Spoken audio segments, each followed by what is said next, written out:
Given all the challenges in local government, what are the most important issues that can be visualized by making use of these technologies, and how can that solve current problems such as escalating debt, available land for development, service delivery, valuation roles, and more?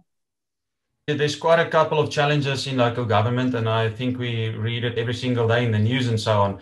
One of the biggest things is this contentious issue of land. Municipalities always wants to know, okay, what land is available, whether it is for development or redistribution or those kind of things.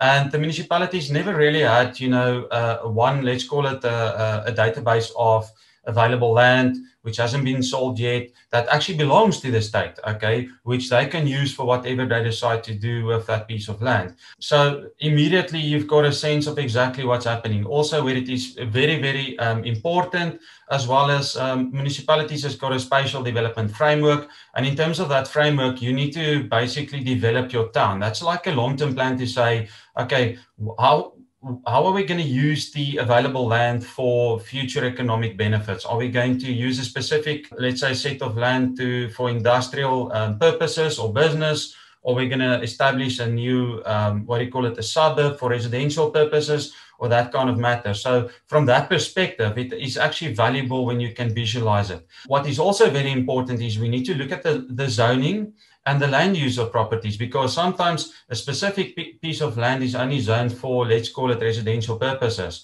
So you can't now go and say, okay, cool, now we want to basically build businesses on there or factories and that kind of stuff. That creates a challenge in itself. So it's important from that aspect, from town planning as well. The other important matter is if you look at, well, basically worldwide pandemic that came into effect last year, immediately municipalities are struggling to recover their outstanding debt. A lot of people lost their jobs. So the debt is even escalating more. Now that adds to the financial woes of municipalities. Okay, so the moment you can visualize exactly where is your, let's call it, outstanding debt situated, in which areas or whatever, you can then sort of form a pattern, and you can then determine, okay, now we're sitting with a specific problem in a specific area. So how can we address it? Either by way of additional subsidies or whatever the case might be, or should we be more strict in terms of debt collection and credit control? So all that kind of stuff informs the municipality's policies in terms of what direction we're moving into. Another very important matter is your valuation roles. It is, I would say, in some cases neglected. A lot of people don't actually see the importance of that in the municipal environment, but that's basically a sort of a tax that the municipality must levy, which they use to basically subsidize other services. Now, if your property valuations are not kept up to date, the municipality might be potentially losing a lot of income. But what can also happen is there's new properties and stuff. It ends up on a valuation, or it doesn't end up on your municipal financial system. So you are not able to actually bill those customers accordingly. And the municipality is actually losing valuable income or revenue streams. Another challenge that municipalities experience actually is in the indigent management. So that is basically let's call it, your poor households. So the moment you visualize where your indigents are basically located, you can then start asking yourself questions as to whether your indigent register is complete or not. So it does happen in quite a couple of cases, and there's reasons why people do not want to come to the municipality to ask for subsidies. Some of them feel, they don't want to ask for subsidies and whatever the case might be.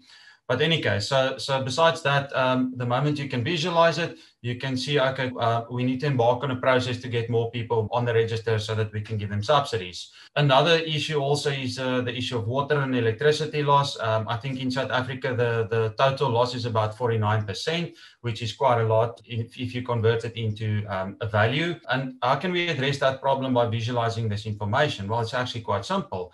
You then can start analyzing your consumption patterns in a specific area, and then you can identify the losses, and you can basically then attend to that issue and you can resolve it. But you can also see where there's illegal connections or where people tamper with water meters and that kind of stuff. So it's a more proactive approach, visualizing it and actually sending out a big team that goes on foot to try and resolve these issues.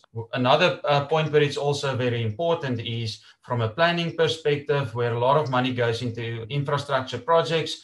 your infrastructure department can now look at, okay, well, we know there's a problem in this area. Maybe for the next financial year, we need to embark on a project to, let's say, replace the water pipelines or the sewer pipelines for whatever the matter is.